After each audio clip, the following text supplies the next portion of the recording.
अस्सलामुअलैकुम दोस्तों, आज हम जानेंगे हजरत इमाम हुसैन को कूफियों के पत्र के बारे में। तो मौजिज़ दोस्तों, वीडियो शुरू करते हैं। जब यजीद ने खिलाफत हासिल की तो मदीना, मक्का, कूफा और बसरा के गवर्नर क्रमशः वालिद बिन उतबा बिन अबू सुफियान, अम्र बिन सईद, नुमान बिन बशीर और उबैदुल्ला इब्न जियाद थे। पहले उदाहरण में यजीद ने हुसैन बिन अली, अब्दुल्ला बिन जुबैर और अब्दुल्ला बिन उमर से निष्ठा की शपथ लेने का फैसला किया, जिन्होंने मुआविया के समय में उसे उत्तराधिकारी के रूप में स्वीकार नहीं किया था। इसलिए उन्होंने मदीना के गवर्नर वालिद बिन उतबा को एक पत्र लिखा, जिसमें उन्होंने जल्द से जल्द इन तीन व्यक्तियों से निष्ठा प्राप्त करने और उनसे कोई बहाना स्वीकार नहीं करने की इच्छा जताई। इस कार्य को पूरा करने के लिए वालिद ने अपने पिछले तनावपूर्ण संबंधों को नजरअंदाज करते हुए परामर्श के लिए मारवान बिन हाकम को बुलाया। मरवान ने कहा, उन्हें तुरंत बुलाओ और उन्हें यजीद के प्रति निष्ठा की शपथ लेने के लिए कहो। यदि वे शपथ लेने के लिए सहमत हैं तो अच्छा है, अन्यथा मुआविया की मृत्यु के बारे में पता चलने से पहले उन्हें मार डालो, क्योंकि यदि वे उनकी मृत्यु के बारे में जानें, उनमें से हर एक खिलाफत का दावेदार बन जाएगा और अब्दुल्ला बिन उमर को छोड़कर आज्ञा मानने से इनकार कर देगा, जिसे डरने की जरूरत नहीं है, क्योंकि वह उस प्रकार का आदमी नहीं है जो उठ सकता है या विरोध कर सकता है। वालिद ने अब्दुल्ला बिन अम्र बिन उस्मान को इमाम हुसैन और अब्दुल्ला बिन जुबैर के पास भेजा। उसने उन दोनों को मस्जिद में पाया और उन्हें वालिद का संदेश दिया।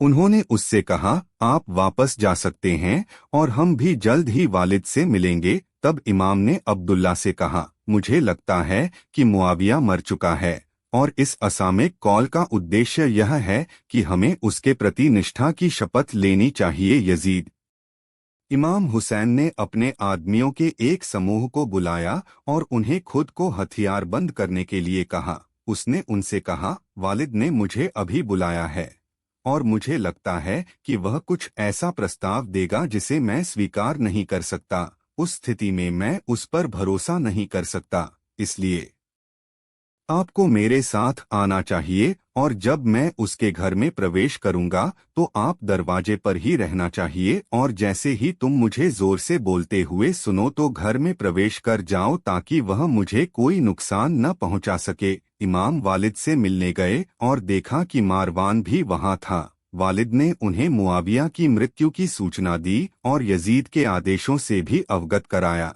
इमाम ने कहा, मैं गुप्त रूप से शपथ लेने से निश्चित रूप से संतुष्ट नहीं होऊंगा और चाहूंगा कि मुझे इसे लोगों की उपस्थिति में लेना चाहिए। वालिद ने कहा, हाँ।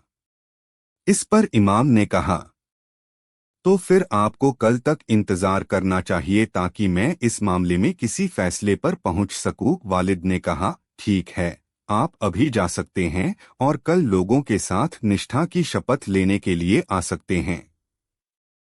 मारवान ने कहा, मैं अल्लाह की कसम खाता हूं कि अगर हुसैन बिन अली निष्ठा की शपथ लिए बिना इस जगह से चले गए तो आपके लिए बिना खून खराबे के उन पर हाथ उठाना संभव नहीं होगा। इसलिए आपको उन्हें शपथ लेने तक हिरासत में रखना चाहिए और उसके ऐसा करने से इनकार करने की स्थिति में तुम्हें उसका सिर काट देना चाहिए। मारवान की बातें सुनकर इमाम अपनी जगह से उठे और कहा, है अरे कमीने, क्या तुम ही मुझे मार डालोगे या वालिद को? अल्लाह की कसम, तुमने झूठ बोला और गुनाहगार बन गए। तब वह चला गया और अपने आदमियों समेत अपने घर पहुंचा। मारवान ने वालिद से कहा, अब जब तुमने मेरी सलाह नहीं मानी तो मैं अल्लाह की कसम खाता हूं कि तुम दोबारा उस पर हाथ नहीं उठा पाओगे। वालिद ने कहा, मारवान, तुम क्या कह रहे हो? तुमने मुझे कुछ ऐसा सुझाव दिया है जिससे मेरा विश्वास खराब हो जाएगा। अल्लाह की कसम, भले ही दुनिया की सारी दौलत मेरे हवाले कर दी जाए, मैं हुसैन बिन अली को कभी नहीं मारूंगा। क्या मुझे मारना चाहिए? क्या वह यजीद के प्रति निष्ठा की शपथ लेने से इनकार करता है? अल्लाह की कसम, मेरा मानना है कि जो कोई भी पवित्र पैगंबर के पोते हुसैन का खून बहाएगा वह न्याय के दिन अल्लाह के सामने बहुत बदकिस्मत और असहाय होगा। मारवान को जिसे वालिद की बातें पसंद नहीं आईं। उसने उससे कहा, यदि आप ऐसा सोचते हैं तो यह ठीक है। अगले दिन, जो शनिवार 28 रजब 60 हिजरी को था, वालिद ने इमाम को फिर से बुलाया ताकि वह उससे निष्ठा की शपथ ले सके। हालांकि इमाम ने अपने दूत से कहा कि वह उसे उस रात का इंतजार करने के लिए कहे ताकि वह अगले दिन तक निर्णय ले सके। उसी रात उन्होंने अपनी पत्नियों, भाइयों और भतीजों और अपने परिवार के अधिकांश सदस्यों के साथ मदीना छोड़ दिया और इमरान के बेटे पैगंबर मूसा के शब्दों को याद करते हुए मक्का की यात्रा पर आगे बढ़े। तो उसने डरते हुए और सतर्क होकर यह कहते हुए शहर छोड़ दिया, भगवान, अन्यायी लोगों से मेरी रक्षा करो। सूरह अल-क़सास। जब इमाम हुसैन से कहा गया कि बेहतर होता अगर वह भटका हुआ रास्ता अपनाते ताकि दुश्मन उन पर हाथ न डाल पाते, तो उन्होंने कहा, अल्लाह की कसम, मैं भटके हुए रास्ते पर नहीं चलूंगा। चलो, वही होगा जो अल्लाह चाहता है। आखिरकार वह 3 शाबान के बाद शुक्रवार की रात को मक्का पहुंचे। पैगंबर मूसा की कहानी को याद करते हुए उन्होंने कहा, जब उसने मिद्यान की यात्रा शुरू की तो उसने कहा, शायद मेरा भगवान मुझे सही रास्ता दिखाएगा। सूरह अल-क़सास। तीर्थयात्री मक्का में इमाम से मिलने जाते थे, यहाँ तक कि अब्दुल्ला बिन जुबैर, जो अच्छी तरह से जानते थे कि पवित्र पैगंबर के बेटे की उपस्थिति में कोई भी किसी के प्रति निष्ठा की शपथ नहीं लेगा, और इमाम को सभी मामलों में सभी से ऊंचा स्थान प्राप्त था, हर दिन इमाम से मिलने आते थे। मुआविया की मौत की खबर पूरे इराक में फैल गई और लोगों को यह भी पता चला कि इमाम हुसैन और अब्दुल्ला बिन जुबैर ने यजीद के प्रति निष्ठा की शपथ लेने से इनकार कर दिया है और मक्का चले गए हैं। इमाम अली के प्रतिष्ठित समर्थक सुलेमान बिन सुरद खुजई के घर में एकत्र हुए और मुआविया की मौत के लिए अल्लाह का शुक्रिया अदा किया। सुलेमान बिन सुरद ने उपस्थित लोगों को संबोधित करते हुए कहा, मुआविया दुनिया से चला गया है और हुसैन बिन अली ने यजीद के प्रति निष्ठा की शपथ लेने से इनकार कर दिया है और मक्का चले गए हैं। आप हुसैन के साथ साथ उनके पिता के भी समर्थक हैं। अली, यदि आपको लगता है कि आप उसकी सहायता करने और उसके दुश्मन से लड़ने के लिए तैयार हैं और उसकी खातिर अपनी जान दे सकते हैं, तो आपको उसे एक पत्र के माध्यम से अपनी तत्परता की सूचना देनी चाहिए। हालांकि यदि आप डरते हैं कि आप ऐसा करेंगे ढिलाई दिखाओगे और उसकी सहायता करने से बचोगे, तुम्हें उसके समर्थक और भक्त होने का अनुचित दावा करके उसे धोखा नहीं देना चाहिए। जब सुलेमान बिन सुरद ने ये शब्द कहे तो उनके मन में यह तथ्य था कि जब तक बलिदान देने का कोई सवाल ही नहीं है, लोग सच और झूठ के बीच अच्छी तरह से अंतर कर सकते हैं और इसमें कोई गलती नहीं कर सकते। वे अच्छी तरह समझते हैं कि कौन सच्चा है और कौन झूठा, कहाँ सच है और कहाँ झूठ, कौन बुद्धिमान है और कौन अज्ञानी है और कौन मार्गदर्शक है और कौन डाकू है।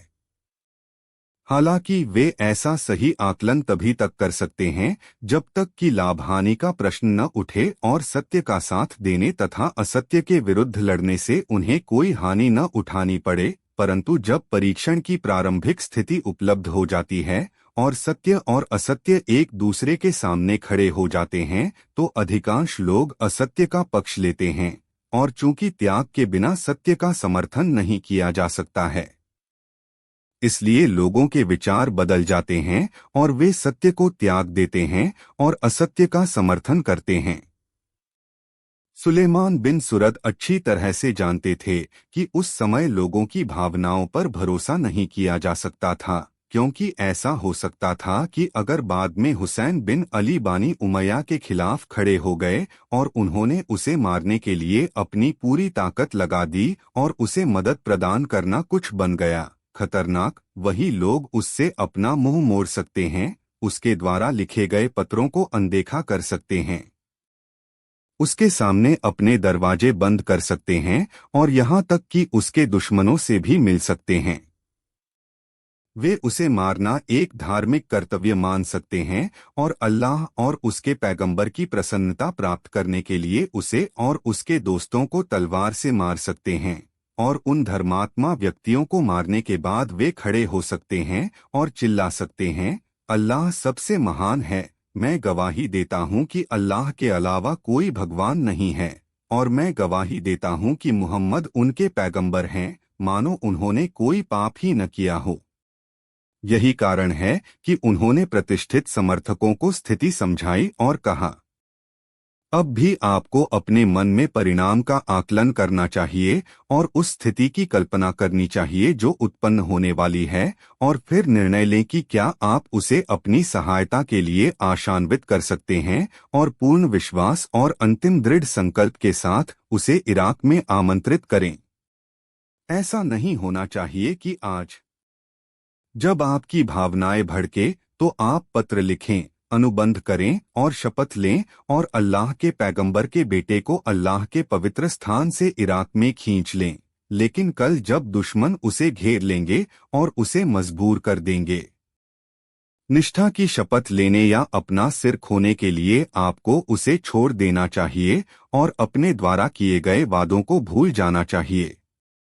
प्रतिष्ठित समर्थकों ने एक स्वर में उत्तर दिया, हम जिहाद करने और बलिदान देने के लिए तैयार हैं और अपने इमाम के लिए अपनी जान दे देंगे। इस पर सुलेमान ने कहा, उस स्थिति में आपको इमाम को एक पत्र लिखना चाहिए। इसलिए उन्होंने इस प्रकार एक पत्र लिखा, अल्लाह के नाम पर दयालु दयालु। यह पत्र सुलेमान बिन सुरद, मुसैयब बिन नजबाह, राफा बिन शद्दाद बजाली, हबीब बिन मजाहिर और कूफा में रहने वाले हुसैन बिन अली के अन्य मुस्लिम और वफादार समर्थकों द्वारा लिखा जा रहा है। वे हुसैन बिन अली को लिखते हैं, शांति आप पर हो, हम आपके साथ उस सर्वशक्तिमान अल्लाह की स्तुति में शामिल होते हैं जिसके अलावा कोई भगवान नहीं है। उस अल्लाह की स्तुति करो जिसने तुम्हारे अत्याचारी और द्वेषपूर्ण शत्रु को नष्ट कर दिया। वह व्यक्ति जो इस राष्ट्र पर हावी था, उसने गैरकानूनी तरीके से सरकार की बागडोर संभाली, सार्वजनिक खजाने को हड़प लिया और मुसलमानों की सहमति के बिना उनका शासक बन गया। फिर उसने पवित्र लोगों को मार डाला और बुरे लोगों को छोड़ दिया और अल्लाह की संपत्ति को उत्पीड़कों और अमीरों के हवाले कर दिया। अल्लाह उसे अपने आशीर्वाद से वंचित कर दे जैसे उसने समूद के लोगों को वंचित कर दिया। फिलहाल हम इराकियों के पास कोई नेता और इमाम नहीं है, इसलिए हम आपसे अनुरोध करते हैं कि आप हमारे पास आगे बढ़े। हो सकता है कि सर्वशक्तिमान अल्लाह आपके माध्यम से हमें सच्चाई पर एक साथ ला सके। जुमे और ईद की नमाज के मामले में नौमान बिन बशीर से हमारा कोई लेना देना नहीं है। वह गवर्नर हाउस में अकेले हैं। यदि हमें पता चलेगा कि तुम हमारे पास आने के लिए चले गए हो तो हम उसे पकड़ लेंगे और ईश्वर की इच्छा से सीरिया तक उसका पीछा करेंगे। उन्होंने यह पत्र अब्दुल्ला बिन सूबा हमदानी और अब्दुल्ला बिन वाल के माध्यम से भेजा और उन्हें तुरंत मक्का रवाना होने का निर्देश दिया। वे रमजान की 10 तारीख 60 हिजरी को मक्का में इमाम के पास पहुंचे और उन्हें पत्र दिया। तो मौजिज़ दोस्तों, वीडियो अच्छा लगा तो लाइक, शेयर और सब्सक्राइब करना फ्रेंड्स रिक्वेस्ट है आपसे।